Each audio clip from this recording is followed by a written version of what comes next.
Have you ever woken up in the morning, sat at the kitchen table with your cup of tea or coffee, and wondered if what you put on your plate is truly helping your body? At a certain age, it feels like every bite matters a little more, doesn't it? Many of us have spent years on different diets, trying new health trends, or relying on pills to manage this or that condition. But what if the key to feeling strong, keeping your body in balance, and even living without medication didn't come from a complicated plan, but instead from something as simple as what you eat first thing in the morning? I want you to imagine this: an 85-year-old doctor who has spent his entire career caring for patients, researching health, and watching people's habits.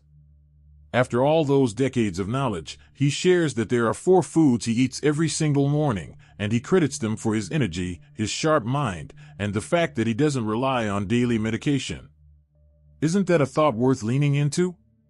Because if someone who has seen the realities of aging and illness firsthand can still thrive with such a simple routine, maybe we can take a page from his book too. Now, before I tell you about the first food, let's pause for a moment and think about breakfast itself.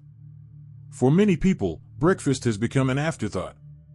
Some skip it altogether, some grab something quick like toast with jam, and others lean on sugary cereals that promise energy but leave us crashing by mid-morning. But breakfast sets the tone for the entire day, especially as we age. It can mean the difference between steady energy or fatigue, between sharp focus or a foggy head, and even between managing blood sugar naturally or needing more medications. So, what's the very first food this 85-year-old doctor swears by? Fresh berries. Blueberries, strawberries, raspberries, blackberries, whichever ones are in season or available to you. He starts his day with a small bowl, often mixed into something else, but always there. Why?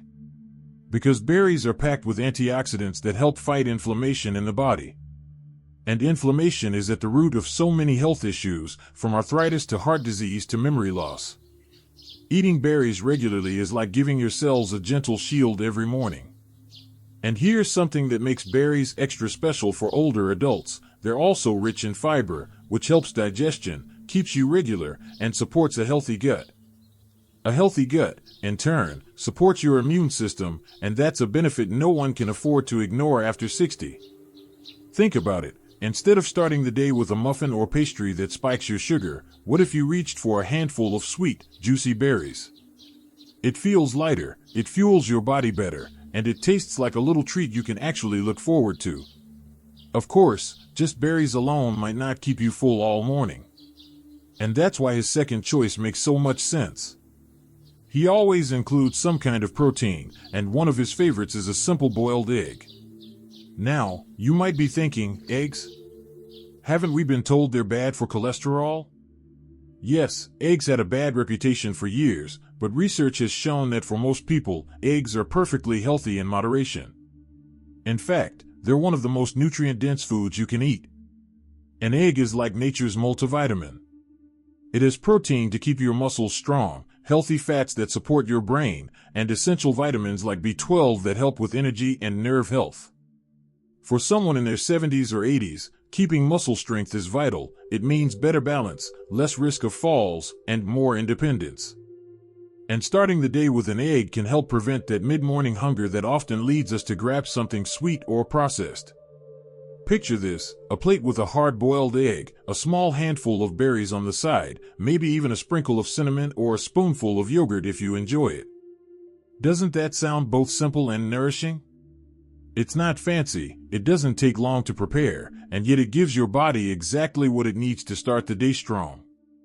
Now, while the doctor swears by berries and eggs, he also emphasizes something important. Breakfast isn't just about filling your stomach, it's about making choices that keep you off the roller coaster of sugar highs and lows, choices that keep your heart steady, and choices that nourish your brain. He often says, the food you eat in the morning whispers to your body for the rest of the day. If you whisper strength, balance, and nourishment, your body listens. When you think about it that way, breakfast becomes more than a habit. It becomes a tool for healthy aging. And these first 2 foods are such a good reminder that we don't need complicated solutions. Often, the simplest things, a berry, an egg, carry the biggest impact. And we're only just getting started. Because while those two foods are powerful, the next one on his plate might surprise you. It's not sweet like fruit or as familiar as eggs, but it plays a huge role in keeping him healthy at 85 without medication. Watching and feel that these insights are meaningful. Please type number 2 in the comments to let me know you're still with me. And if you haven't subscribed yet, I warmly invite you to do so, and don't forget to turn on the bell, so you won't miss any of our upcoming videos designed to uplift, inform, and inspire. Your support truly means a lot. It's what keeps us going and allows us to continue sharing thoughtful, helpful content just for you. Now, let's continue this journey together. Now, let's dive deeper into the second part of this conversation. By now, you already know that the way we speak shapes the way we live. And here's the truth most people overlook. After 60, the words we say out loud are not just communication, they become a mirror that reflects how we see ourselves, and more importantly, how others see us. Have you ever noticed that when someone keeps saying, "I'm too old for that," people around them stop inviting them to try new things? It's not that their friends or family don't care. It's that they believe those words. And once that belief spreads, opportunities quietly vanish. So let's uncover a few of the most common sentences that can quietly chip away at your independence and joy, and I'll share what to say instead so your words lift you up instead of dragging you down. Sentence number 3, it's too late for me. This is one of the saddest sentences I hear from older adults. It's too late for me. Too late to learn. Too late to start. Too late to change. But here's something powerful, your brain doesn't retire. Science tells us that neuroplasticity, the brain's ability to form new connections, continues well into our senior years. That means you can learn a new skill at 70, at 80, even at 90. Think about the people who start painting at 75 and discover a hidden talent. Or those who pick up gardening, dancing, or even learning a language. I once met a woman in her late 70s who decided to learn to play the piano. She said, "I'll never be a concert pianist, but every note I play makes me feel alive." Isn't that what matters? Instead of saying, "It's too late for me," try saying, backhand index pointing right, "It's never too late to add something new to my life." That small change in language can reignite curiosity and joy. Sentence number 4, I don't want to be a burden. This one is tricky because it often comes from love. You don't want to trouble your children, friends, or community. But when you keep repeating, "I don't want to be a burden," it creates walls instead of bridges. People may stop offering help, even when you genuinely need it. And worse, you start shrinking your life out of fear of depending on others. The truth is, needing help sometimes is part of being human, at any age. Think back, you helped your children when they were young, maybe your spouse when they were sick, maybe your parents as they grew older. Was that a burden? Or was it love? Instead of saying, "I don't want to be a burden," try this. Backhand index pointing right, "I appreciate your help, and I'm grateful we can be there for each other." This shift keeps dignity intact and reminds everyone that relationships are about give and take, not about keeping score. Sentence number 5, I can't do that anymore. Now, let's be honest. There are things you might not do exactly the same way as when you were 25. Maybe you won't run a marathon in 3 hours, or maybe you've put away the ladder for climbing onto the roof, and that's okay. But saying "I can't do that anymore" slams the door completely. It shuts down possibilities before you even test your limits. Instead, you can acknowledge reality while keeping doors open. Try saying, backhand index pointing right, "I may do it differently now, but I can still enjoy it."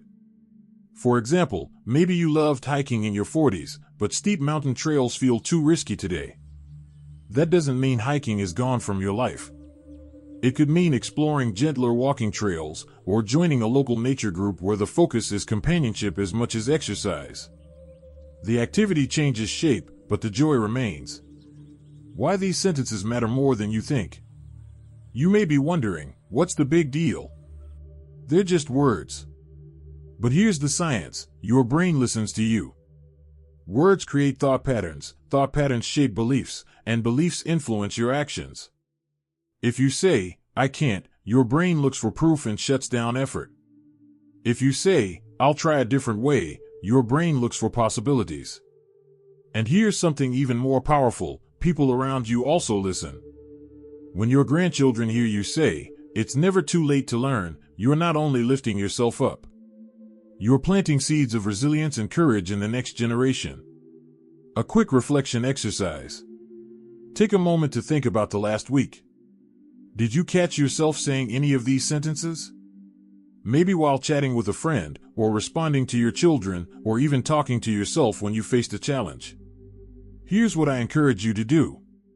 Write down one phrase you'd like to stop saying. Write down the new empowering phrase you'll use instead. Try it out this week, even if it feels a little strange at first. Remember, change begins with awareness. Closing this part. So in this part, we uncovered 3 more sentences that can quietly steal your strength. It's too late for me. I don't want to be a burden. I can't do that anymore.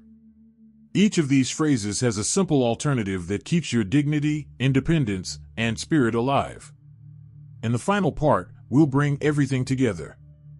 I'll show you how replacing these sentences with empowering ones can transform not just how you age, but how you live, with confidence, connection, and joy. Now let's talk about something that affects many people over 60, the fear of financial scams. Sadly, seniors are often the primary targets because scammers believe older adults have savings or retirement funds. But here's the truth: you have more power than you think to protect yourself. Let me share a quick story. A woman named Susan, age 72, told me she once received a phone call from someone claiming to be her grandson. He said he was in trouble and needed money wired immediately. Susan's heart raced. Her instinct was to help. But instead of acting right away, she paused, called her daughter, and discovered it was a scam. That one moment of stopping to double-check saved her thousands of dollars. So how can you protect yourself? Here are a few simple, powerful habits. Never rush when someone pressures you about money. Scammers use urgency to trick you. If you feel rushed, that's your signal to pause. Verify before you trust. If someone claims to be a relative, a government agency, or even a charity, hang up and call the official number you know. Stay updated. Many communities have newsletters, websites, or senior centers that share the latest scam alerts. The more you know, the harder it is for anyone to fool you. But confidence isn't just about protecting your wallet. It's also about protecting your peace of mind. When you know the steps to keep yourself safe, you walk through life with less worry and more freedom. And here's something beautiful: the more you practice awareness, the more independent you remain. Independence isn't only about driving your car or cooking your meals, it's also about having control over your decisions, your money, and your future. So let me encourage you, take pride in your wisdom. You've lived through challenges, learned lessons, and gained insight that no scammer can outsmart if you stay alert. In the end, staying safe after 60 is not about living in fear. It's about living with clarity and strength. When you sharpen your awareness, trust your instincts, and stay connected to reliable sources, you keep your independence alive. And remember, you're not alone. Millions of seniors are choosing to educate themselves, support each other, and build a safer community for everyone. So the next time your phone rings with an unknown number, or an email shows up asking for personal details, you'll know what to do: pause, verify, and protect yourself with confidence. Your independence is worth it. Your peace of mind is worth it. And most importantly, you are worth it. Thank you for spending time with us today. We'd love to hear your thoughts. Leave a comment below and share one thing you learned from this video and how you plan to apply it in your life.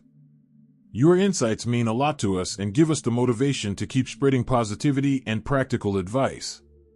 If you found this video helpful, don't forget to like, subscribe, and share it with someone you care about.